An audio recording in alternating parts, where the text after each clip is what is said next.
Salut les Anacalypsiens, bienvenue dans cette nouvelle vidéo d'Anacalypse. Aujourd'hui on va parler du dernier épisode de NXT qui à mes yeux était plutôt moyen.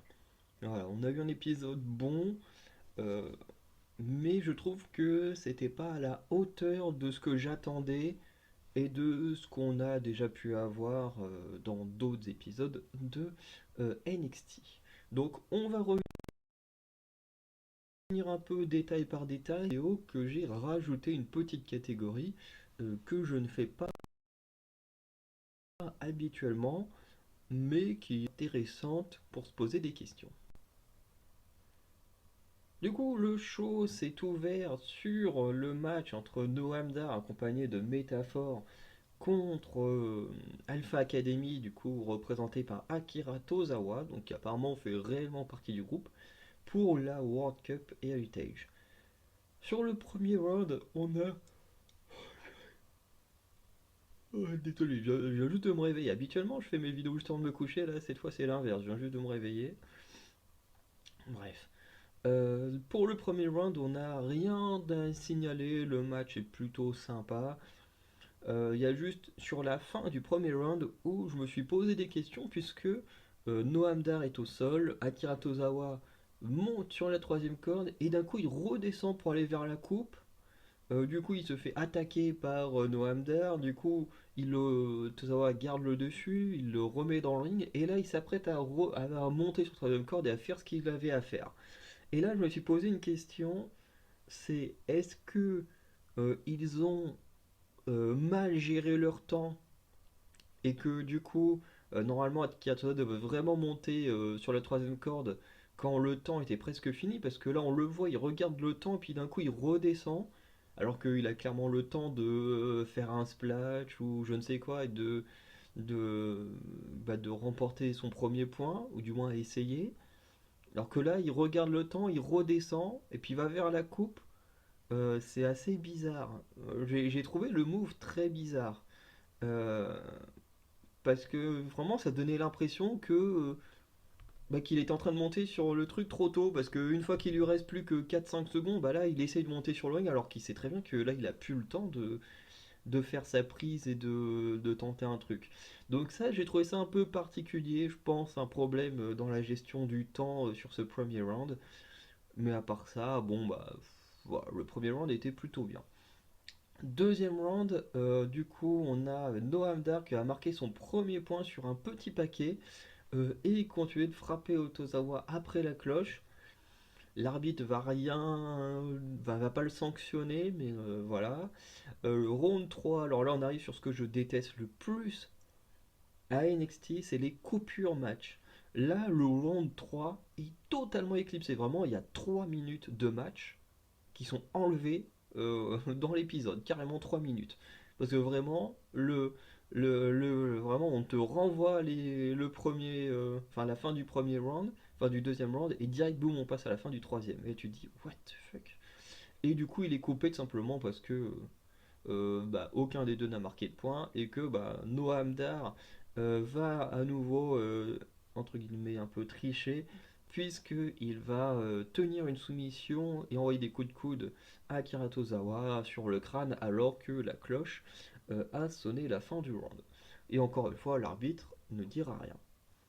Enfin, il dira rien dans le sens où il repousse Noam Dar, mais il ne l'empêche pas de continuer à frapper son adversaire. Donc c'est dans ce sens-là que je dis qu'il ne dira rien.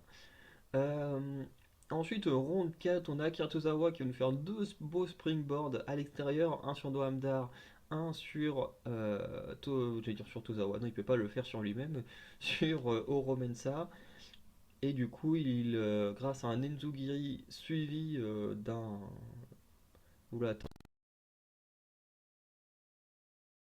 Son premier point grâce à un Angle Lock, donc ça c'était plutôt cool. Et de toute façon, les Heritage Cup, j'ai l'impression qu'ils sont tous pareils. Il y en a un qui marque un point, l'autre qui marque un point. Comme ça, on est balle de match et le premier qui marque le deuxième point a gagné. Ce serait cool un jour de voir un champion de la coupe vraiment marquer 2 points et que l'autre ait rien réussi à faire. Ce serait un peu cool un jour parce que là, c'est toujours un peu le même cas. C'est soit le challenger marque un point, le champion il revient et ensuite il gagne. ou c'est arrivé que Noam Dar perde la coupe, ou alors c'est le champion qui marque un point, Challenger revient et hop, l'un des deux remarque un point. Donc bon, du coup, c'est pas toujours le même qui met le point premier, mais il y a toujours égalisation et ensuite gagnant, soit par intervention ou pas. Voilà, ce serait bien un jour qu'on ait un match où juste le champion ou le challenger défonce le champion, mais que quelqu'un fasse un 2-0, ce serait plutôt cool. Parce que depuis que la coupe est là, c'est toujours le même résultat, 2-1, 2-1, 2-1, 2-1, 2-1.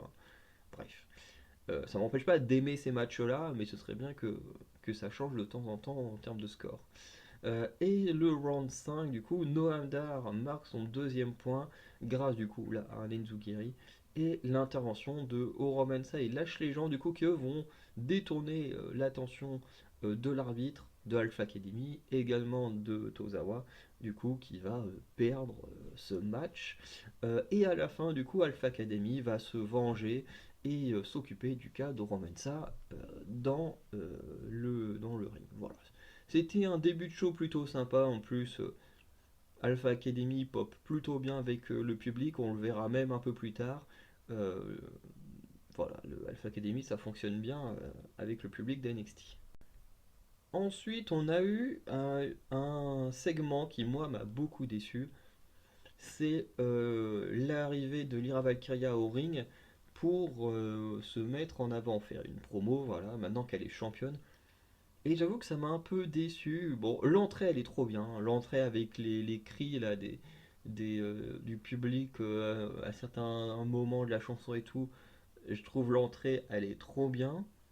Mais la promo, en vrai, quand Lyra est là, encore la promo est pas mal. Voilà, elle se met en avant son match, en avant son adversaire, en avant elle-même et tout. C'est très bien, j'étais content. Et d'un coup, il y a Xayali qui va l'interrompre, voilà, qui va venir au ring et qui va juste être en mode de ouais, bah, moi, tu sais ce que j'ai fait la semaine dernière? Bah, j'ai cassé la gueule à ton idole.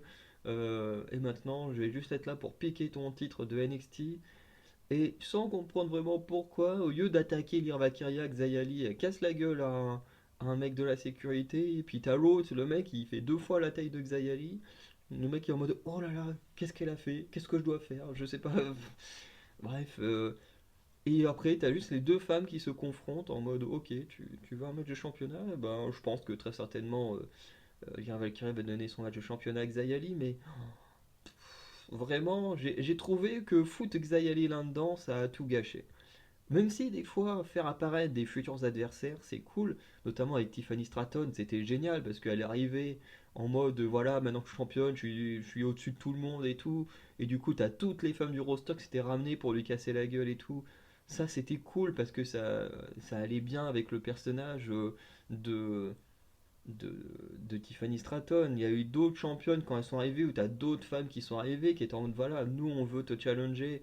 Et du coup, la championne mettait en place un match pour que bah, toutes ces femmes-là s'affrontent et, euh, deviennent challengers. Sauf que là, bah, on te fout Xayali alors qu'il, certes, euh, putain, mais il fait chier mon logiciel à bugger. Mais je veux dire, certes, Xayali, euh, comment dire, elle a un lien indirect avec Lyra Valkyria parce qu'elle a cassé la gueule à Becky Lynch et que Lyra Valkyria est une grosse fan de Becky Lynch. Mais à part ça, je veux dire, les deux n'ont pas plus de lien que ça. Donc Xayali qui est en train de débuter une rivalité avec Becky Lynch, elle va venir en même temps faire un match de championnat NXT. Enfin, je veux dire, ok, ça peut se faire, mais en attendant, vous en faites quoi de Lola Vice et de son contrat? Je veux dire, elle le joue quand elle veut, son contrat, c'est comme une manette Money in the Bank. Enfin, je sais pas trop comment ça marche du coup. Parce que Lola Vatt, elle se croyait que son contrat, mais du coup, elle en fait quoi? Elle le joue quand elle veut. De mémoire, l'année dernière, bon, elle avait utilisé son contrat, je crois, au moment où la compagnie voulait se débarrasser de Mandy Rose, et du coup, elle avait pu avoir un match comme ça pour. Donc, ouais, ça a l'air vraiment de marcher comme manette Money in the Bank, enfin, plus ou moins. Ouais, du coup, là, c'est Xayali qui se ramène, qui est à la place. Mais du coup, si là, Xayali fait un match de championnat contre la Valkyria, est-ce qu'après, on va mettre Lola Vice ou est-ce qu'on va attendre que celle qui a eu le challenge, enfin, qui a gagné sa place de challenger, euh, au Iron Survivor Challenge et sa chance, ou alors on met Lola Vice entre deux, mais en attendant on laisse pas le temps de construire quelque chose. Enfin, j'arrive pas à comprendre ce qu'ils veulent faire et ouais non, je suis hyper déçu. Moi je m'attendais à une grosse célébration, un peu comme on avait eu avec Wesley, notamment quand il est devenu champion nord-américain, ou avec Melo. Bon, Melo il s'était fait agresser par Braun Breaker, mais ouais non, s'il s'était fait agresser pendant la célébration, mais qui était vraiment très cool. Que là, je pense que le moment aurait été mieux, je trouve, si Xayali avait attaqué Lyra Valkyria plutôt que le mec de la sécurité. Ok, tu nous as montré que tu peux foutre des kicks à des mecs qui sont hyper grands et tout, mais ah ouais, à aucun moment on te prend au sérieux, puisqu'on sait déjà que t'es une rivalité dans le roster principal. Et en plus, Lyra Valkyria vient d'être championne, elle a déjà deux challengers qui vont bientôt arriver, entre Lola Vice et la future gagnante de la Survivor Challenge. Donc à aucun moment on y croit vraiment à Xayali. Et voilà, voilà, voilà, moi honnêtement j'ai trouvé que le segment a totalement gâché la célébration de l'ère Valkyria et ça me déçoit énormément. Ensuite, on a Mick Foley qui nous a présenté, alors je crois qu'il l'a fait un peu plus tôt, mais ou juste là, je sais plus, mais qui nous a présenté les matchs de ce soir pour les Iron Survivor Challenge, justement dont je parlais juste avant, avec notamment Dijak et Tyler Bate qui s'affronteront un peu plus tard. Je sais plus lesquelles raisons il donne, mais voilà, il donne quelques raisons pour que les deux hommes s'affrontent.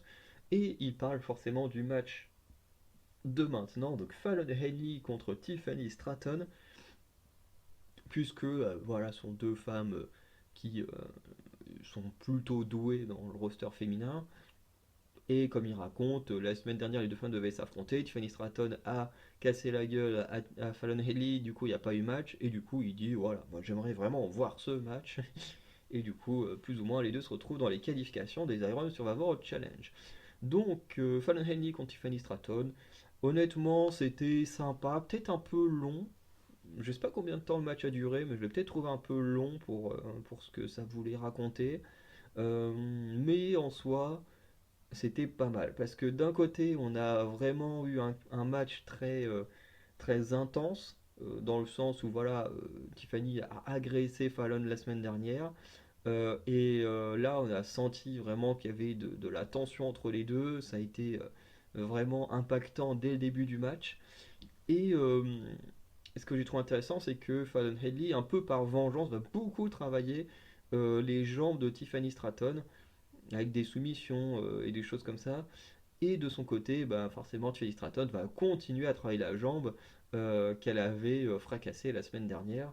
Donc on a eu un match quand même assez intéressant sur ce point de vue-là, sur le côté où je travaille telle partie du corps de mon adversaire pendant tout le long du match. Donc ça, c'était vraiment cool. Euh, et sinon, on a une victoire assez logique, je trouve, hein, au vu des positions des deux dans le roster. Victoire de Tiffany Stratton, qui l'emporte notamment avec son moonsault. Alors, elle avait tenté une fois que Fanelli avait esquivé, et je sais plus comment elle le replace, mais du moins elle le replace même pas une minute après pour la victoire. Donc, Tiffany Stratton est la première femme à se qualifier aux Iron Survivor Challenge. Euh, voilà, donc c'était plutôt sympa, même si encore une fois j'ai trouvé que c'était peut-être un petit peu long comme match. Par la suite, on a eu Braun Breaker contre Von Wagner, donc Von Wagner qui a eu l'autorisation de Shawn Michaels de catcher ce soir, et Braun Breaker du coup va. Enfin, d'abord le match, je l'ai trouvé bien aussi, comme pour le précédent, parce qu'on a vraiment ressenti de la tension entre les deux hommes. Von Wagner a réussi à beaucoup faire parler la foule, enfin faire popper la foule. On a eu des trucs honnêtement que j'aurais pas imaginé. Je pense notamment à ce moment où j'allais dire Otis, où Von Wegner il va enfin il court vers le coin et il fait une sorte de rebond dessus pour partir dans une grosse close line et tout. Je me suis dit mais what? Depuis quand un géant il fait ça? Et je trouve ça trop bien. Donc le mec il s'est bien entraîné pour apporter des choses nouvelles et tout. Mais malgré ça, malgré ça, malgré le public derrière Von Wegner, et ben c'est quand même Braun Breaker qui va remporter le match, puisque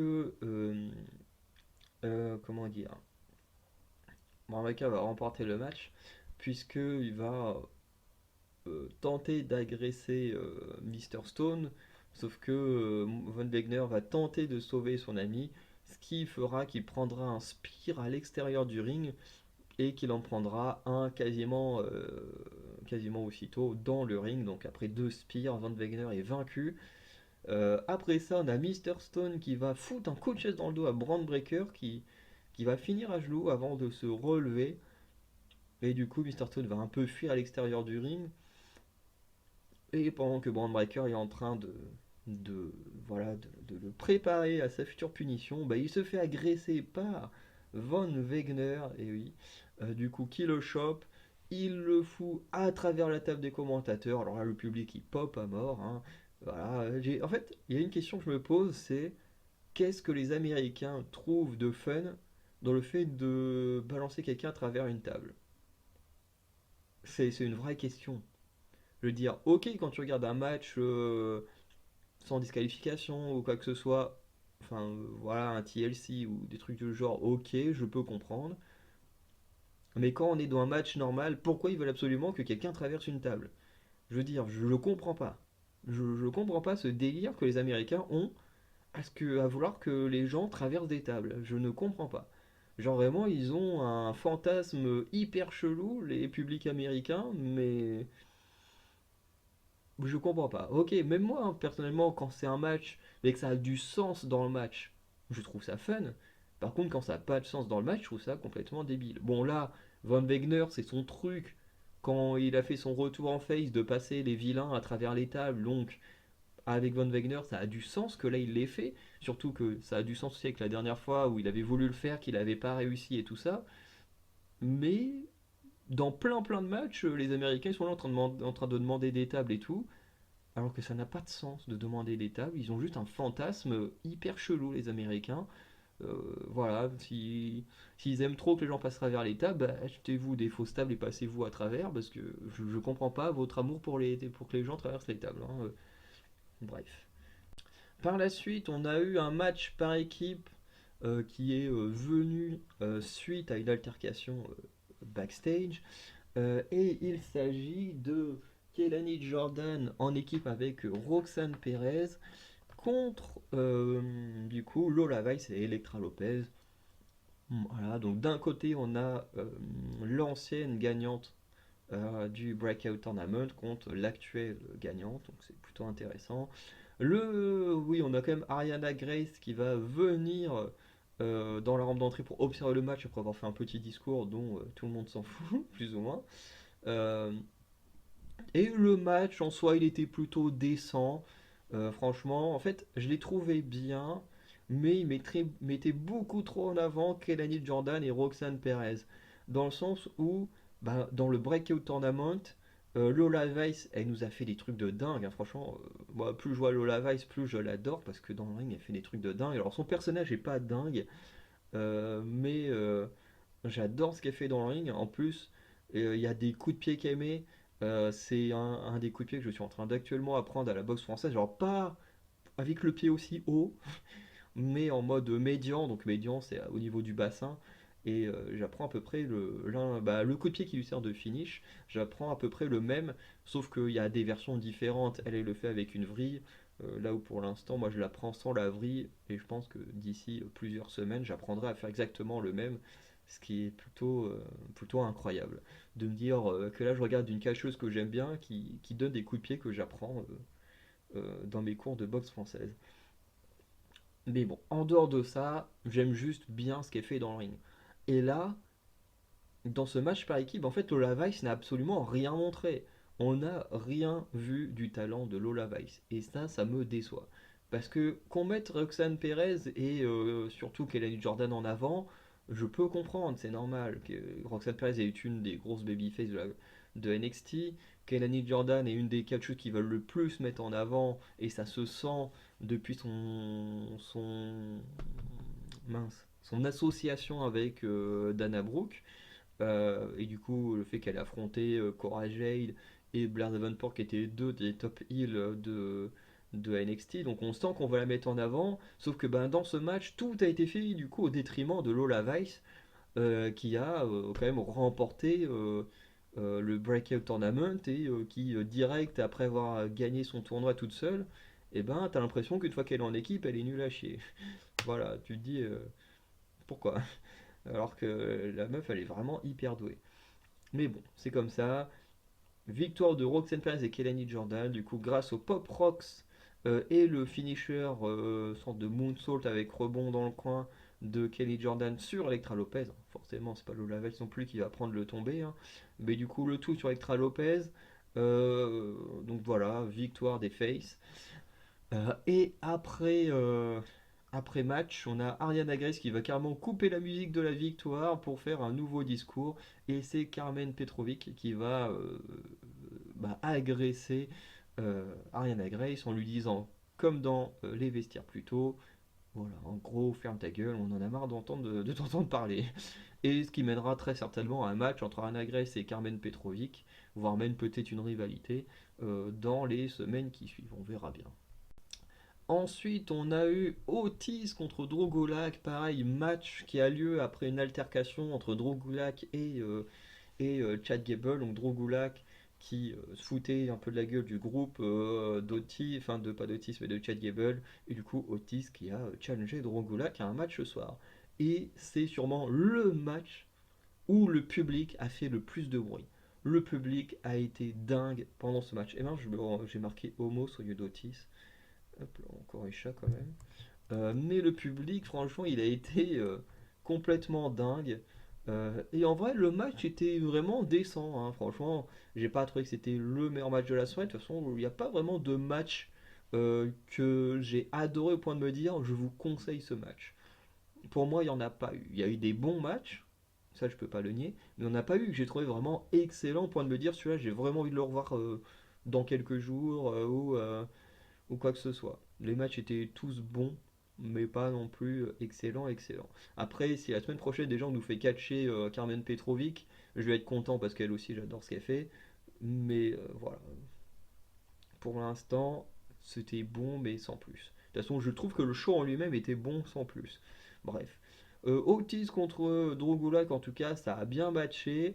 Drogulak a réussi quand même de temps en temps à prendre l'ascendant dans le match grâce à des esquives ou des trucs comme ça qui lui a permis d'attaquer Otis parce qu'Otis est quand même puissant et bien costaud. Mais c'est tout de même Otis qui va gagner clean avec le Caterpillar Elbow et une puissante powerbomb. Elle était méga puissante. J'aurais pas aimé me la prendre. Et du coup, voilà, victoire de Alpha Academy, enfin d'Otis, et du coup Alpha Academy qui va célébrer dans le ring. C'était plutôt cool. Surtout Alpha Academy reviendra la semaine prochaine euh, pour un Supernova Session. Donc la rivalité entre Alpha Academy et Métaphore semble ne pas s'arrêter ici. Du coup, le dernier match de la soirée, c'est Dijak contre Tyler Bate. Donc deux hommes qui ont été présentés plus tôt pour les qualifications des Iron Survivor Challenge. On a une victoire de Dijak avec très certainement son finisher. Donc il avait son adversaire sur les épaules et ensuite il le rebalance sur le côté comme un peu un attitude adjustment. Sauf que l'adversaire se prend ensuite le genou dans la gueule en retombant. Bref, finisher plutôt sympa en tout cas. Mais c'est vrai qu'il gagne pas tout le temps de la même manière Dijak, donc je sais plus c'est quoi son finisher au bout d'un moment. Et en même temps, je suis pas un grand fan de Dijak. Le match en lui-même était plutôt bon. Encore une fois, j'ai trouvé que le match était bien. Après, on n'est pas avec les deux catcheurs que j'aime le plus du roster. Donc forcément, j'étais pas non plus à fond dedans. Et en plus, je connaissais déjà le résultat parce que sur les réseaux sociaux, je m'étais déjà fait spoiler les deux qui se sont qualifiés aux Adventure Challenge. Donc pour Tiffany et Dijak, je savais déjà qu'ils étaient qualifiés à l'avance. Ce qui est un peu dommage pour moi parce que du coup, ça m'a pas donné de surprise. Alors pour Tiffany, j'étais quasiment sûr, même si je m'étais pas fait spoiler, j'aurais été sûr qu'elle aurait gagné.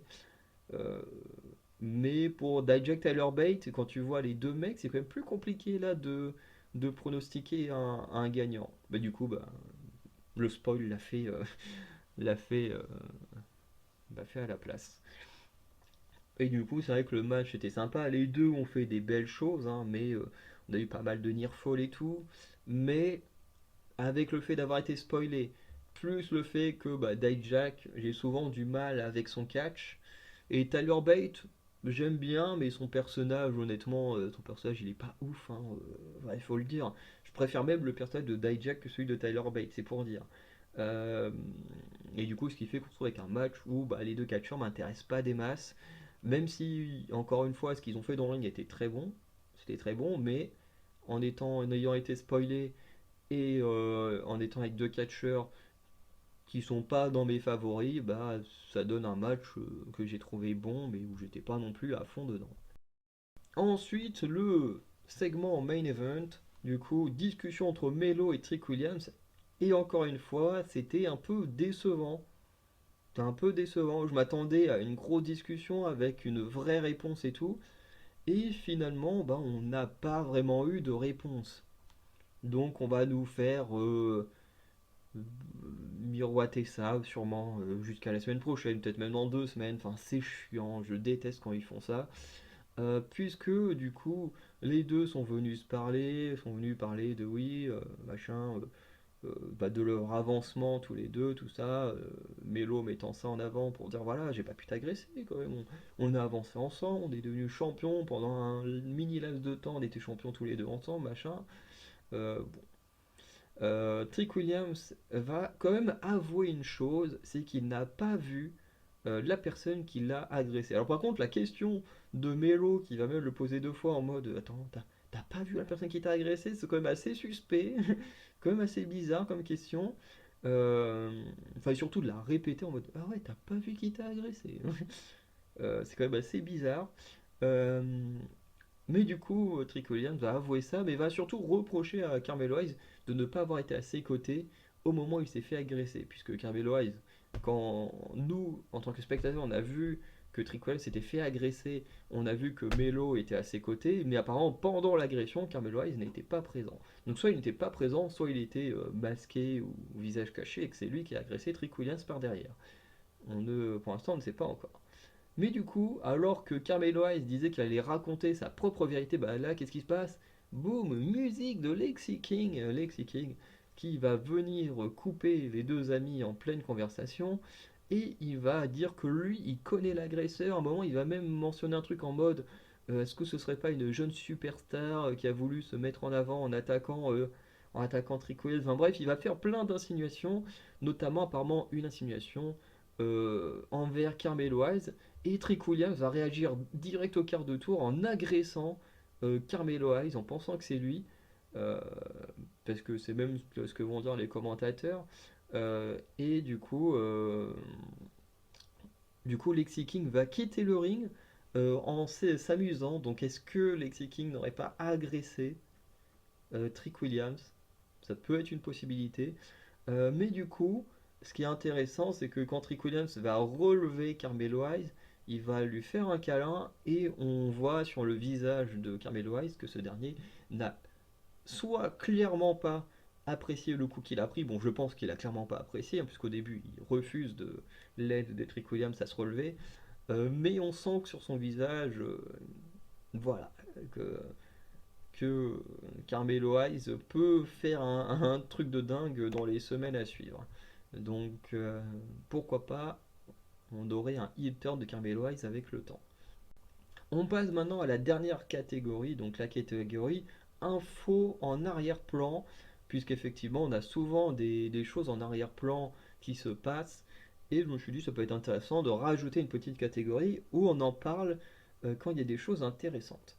Ici j'ai mis 2 choses, donc la première c'est le fait que quand l'arbitre annonce que Van Wegner est clean pour faire le match parce que Shawn Michaels l'a annoncé, on voit Ava Rain entrer dans le bureau de Shawn Michaels en arrière-plan. Et là, on peut se poser pas mal de questions. Déjà, pourquoi Ava Rain va voir Shawn Michaels dans son bureau. Deuxième question, est-ce qu'elle est toujours liée à Joe Gacy ou pas? Bon, ça, je pense que la question c'est non, puisque Joe Gacy, ça fait 2 semaines qu'on le voit dans des segments où il est absolument tout seul. Et troisième question, est-ce que Ava Raine entre dans le bureau de Shawn Michaels pour rejoindre la Bloodline? On sait que Ava Raine, c'est la fille de Dwayne Johnson, The Rock, du coup que c'est la nièce de Roman Reigns et des Usos, et de Solo Sikoa aussi. Voilà. Donc, est-ce que Avaren pourrait rejoindre la Bloodline par la suite? Alors, ce n'est pas une idée au hasard, puisque à NXT, quand Paul Heyman était venu voir, enfin venu soutenir Braun Breaker, on l'avait vu backstage avec Ava Raine en train de lui montrer enfin en train de lui parler, notamment montrant sur son téléphone le mot Bloodline. Donc très certainement, Paul Heyman était en train de démarcher Ava Raine pour qu'elle rejoigne ses oncles Roman Reigns, Jimmy Uso et Solo Sikoa au sein de la Bloodline. Et en plus, ce serait hyper intéressant que Roman Reigns se sert justement de sa nièce pour atteindre The Rock. Ce serait incroyable. Franchement, ce serait incroyable que Roman Reigns soit encore plus sadique à ce point-là. Ce serait un truc de fou. Euh, je pense que ça n'arrivera pas, mais ça aurait été un truc de fou. Et du coup, voilà. Est-ce que voilà, Varane est partie dans le bureau de Shawn Michaels pour dire qu'elle acceptait ou qu'elle voulait partir rejoindre la Bloodline comme on lui a proposé il y a quelques semaines? À voir. Ce serait pas déconnant qu'ils rejoignent la Bloodline un peu comme second manager aux côtés de Paul Heyman et tout ça, sauf que elle aurait un côté plus important puisqu'elle elle fait vraiment partie de la Bloodline, dans le sens où elle a vraiment, fait vraiment partie de la famille, quoi. Voilà. Et le deuxième chose en arrière-plan qui est intéressant, c'est qu'à un moment donné, on voit Kiana James et Tiffany Stratton en train de discuter, et en arrière-plan, on voit un homme avec le visage peint en blanc et noir, en train de parler à une autre personne. Alors au début, on voit pas qui est la personne, et quand les filles s'en vont, on voit le deuxième gars apparaître avec également juste une partie au niveau d'un œil, peint également en noir et blanc de la même manière. Et je ne sais pas qui c'est, honnêtement, je n'ai aucune idée de qui sont ces deux mecs-là, mais je me suis dit, est-ce que ça ne serait pas une des futures équipes qui participerait prochainement au Breakout Tournament par équipe, puisque, enfin, du coup, le Dusty Rhodes classique, puisque quand Cody Rhodes est venu à NXT, il a bien annoncé que, en plus du Breakout Tournament féminin, il y en aurait un masculin, mais également un Dusty Rhodes Tag Team classique, là, je sais pas dans quel ordre se disent les mots, mais vous avez compris ce que je veux dire, donc un tournoi par équipe. Du coup, c'est pas la première fois que l'on voit ce gars avec les peintures backstage en arrière-plan, mais c'est la première fois qu'on le voit avec une autre personne avec de la peinture comme lui, ce qui signifierait très certainement qu'il s'agit d'une équipe.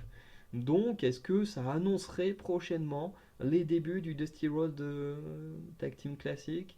Du coup, que ce tournoi par devrait bientôt commencer, que ces deux gars seraient une des équipes du tournoi? En tout cas, moi, c'est ce que je pense. Voilà. Sauf si quelqu'un les a reconnus et sait qui c'est. Mais en tout cas, moi, personnellement, j'ai aucune idée de qui sont ces deux mecs-là. Du coup, on va conclure avec d'abord les previews. Alors, pas grand-chose dans les previews, à part le Supernova Session entre du coup, Métaphore et leurs invités, les Alpha Academy. J'ai assez hâte de voir ce qui va se passer, ce que ça va donner pour la suite. Et également, on aura un match par équipe entre Chase U University et The Family pour les titres par équipe, donc le match retour de Halloween Havoc. Et on a vu des choses intéressantes entre JC Jane et qui a découvert des infos compromettantes plus ou moins sur André Chase, voilà, qui lui-même, voilà, pas bien quand il voit les infos. Alors ce qui est marrant, c'est que tu te dis heureusement que ces deux-là sont très très bons comédiens, parce que quand tu vois, quand André Chase il regarde les feuilles, on voit clairement que ce sont des pages blanches, qu'il n'y a rien d'écrit dessus. Mais les deux, ils jouent tellement bien la comédie que t'en oublies que c'est juste des pages blanches avec rien d'écrit dessus. Parce que ça se voit tellement qu'il n'y a rien sur les feuilles. Mais il joue tellement bien que t'y crois. Ça, c'est très cool. Mais très très hâte de voir ce que André Chase il a fait là. Je sais pas ce que c'est, mais j'ai hâte de connaître ce détail. Bref. En tout cas, épisode qu'encore une fois, hein, je me répète, parce que j'ai déjà dit plus tôt, mais épisode que j'ai trouvé sympa sans plus. Voilà, il y a eu des bonnes choses et il y a eu des choses beaucoup moins bonnes. Et ça, c'est un peu dommage. Notamment la célébration de l'Irvalkyria. Moi, je m'attendais à une célébration énorme avec une pop de la foule énorme. Enfin, je m'attendais à un truc de dingue et en fait, on a eu un truc vraiment mal branlé. Je m'attendais à la fin de l'histoire, enfin pas à la fin de l'histoire, mais au moins à la révélation de l'agresseur de Trick Williams. On l'a pas eu non plus. Euh, les matchs en eux-mêmes étaient sympas, mais je me suis fait spoiler certains matchs. Donc ouais, non, c'est pas l'épisode. Pourtant, j'ai passé un bon moment devant, hein, ça je dis pas le contraire, mais c'est pas l'épisode sur lequel je donnerai la meilleure note ou je donnerai absolument aux gens l'envie d'aller le voir, même si il est bien. Voilà. Donc dites-moi ce que vous en avez pensé, peut-être que vous n'avez pas été spoilé ou que vous avez peut-être bien aimé les segments que moi je n'ai pas aimé, ou du moins que j'ai moins bien vécu. Et sinon, bah voilà, on se dit à très bientôt pour de nouvelles vidéos. Ciao tout le monde.